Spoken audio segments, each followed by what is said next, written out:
ملګرو دا 2009 ماډل وی ایکس آر دی. اے سی سامان پکې مکمل فټ دی. تاسو کته شي کراچۍ نمبر دی او نور ډیټیل هم تاسو ته وایو.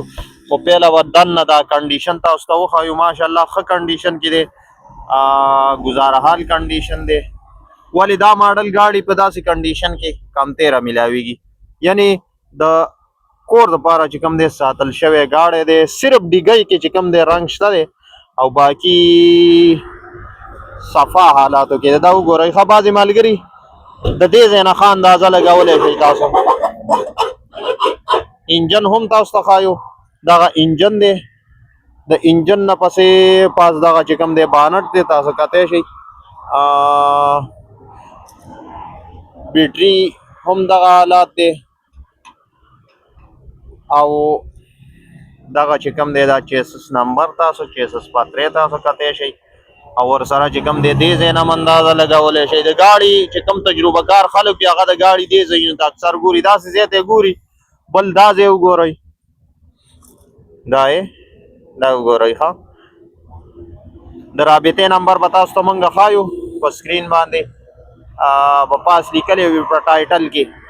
دغه ټیرونه دي، ټیرونه هم ښه حالات کې دي، ښه کنډیشن کې دي. دا روستي ټیرونه دي، دا هم ښه کنډیشن کې دي.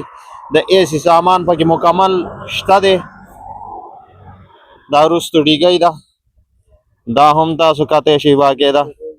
سی این جي پټرول او د ټیر د ډکولو لپاره چې کوم دی ماشین هم پکې موجود دی. بل پاس چت هم دغه دی، تاسو کتی شئ.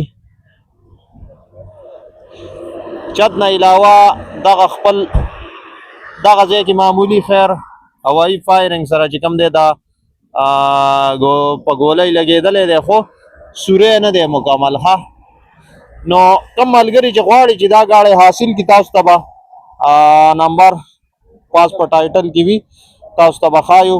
نمبر ټایټل کې ځکه ورکوو چې بیا ګاډی خاص شي چې نمبر ته موږ بیا لرې کړو.